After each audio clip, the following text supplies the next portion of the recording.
Hello.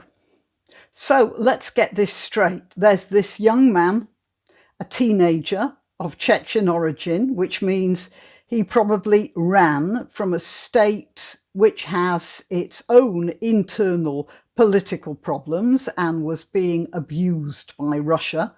I might point out that the Russians and the Chechens have been at each other's throats for the past 200 years, actually a bit longer than that, and possibly this kid had lost a lot of his family, one way or the other, in the conflict.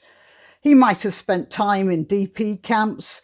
He was almost certainly not in a good psychological state, and despite all of that, he ended up being granted asylum in France.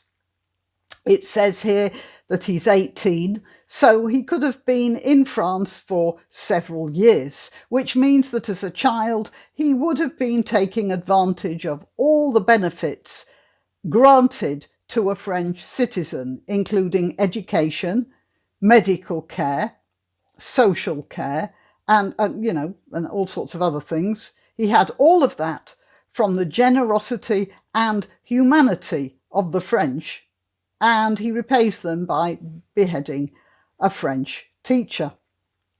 Many people have pointed out that the teacher was giving a class on freedom of speech and had already warned his Muslim pupils that they might wish to absent themselves during that particular session. I don't think that was straight. So he was being sensitive, wasn't he? At first, it was said that it was a parent of one of the Muslim children who'd committed the murder. But no, now we learn that one of the parents is implicated in some way because 9 people have been arrested.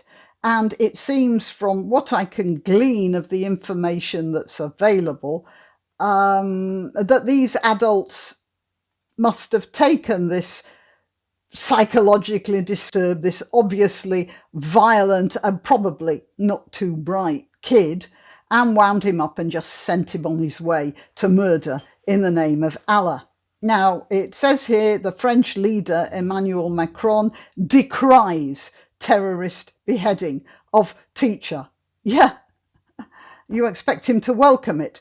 French President Emmanuel Macron denounced what he calls an Islamist terrorist attack against a history teacher beheaded in a Paris suburb on Friday, urging the nation to stand united against extremism. Words, words, words. It's not stand united against extremism that's going to change the minds of these religious fanatics. It's not candlelight vigils. It's not the Marseillaise in the town square. And I'm not just talking about France, by the way.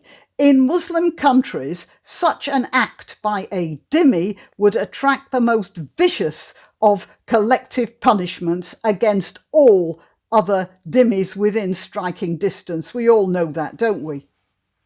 But we don't do that. That's not the answer, not for us here in the West, in our Western culture of which we're so proud, because we don't resort to things like that. But we should stop resorting to appeasement as well.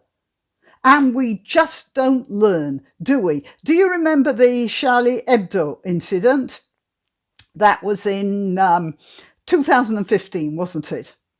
The magazine published a set of cartoons about Muhammad, and 2 Islamist nutjobs broke into the offices, killed 12 of the Charlie Hebdo employees and wounded 11 others, so far as I remember. They made their escape, and it seems they were hidden for a while by sympathetic co-religionists.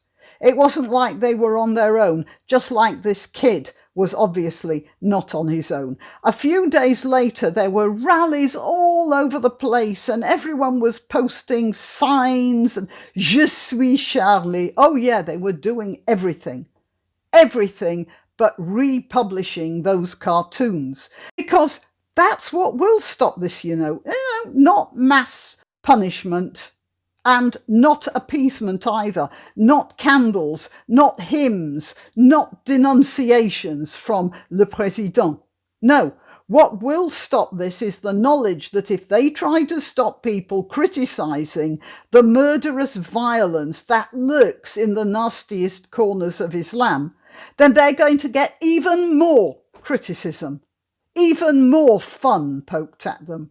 At present, do you know, Charlie Hebdo is still being published, but it works from a secret location. Do you realise what that means? A French publication in France is hiding itself because France has within its walls groups of people willing to murder to stop French culture being practised in France by French people. This won't stop until we ditch the denunciations and the parades and do something. If every newspaper, magazine, or any news media, any YouTube channel, any Twitter account, any Facebook account would show those cartoons, then things would change pretty sharpish. And that's why I'm playing some of the cartoons now. And I do urge you, not just from Charlie Hebdo, from various places. One of them is a 19th century cartoon. It wasn't like This Is News. And I do urge you to share this because I have no idea how long this is going to stay up on YouTube or Twitter. But there is always Gab, BitChute, Minds and Parler, and they'll keep this going. And I'm doing this, and so should you be doing this, because what's going to happen to teachers now?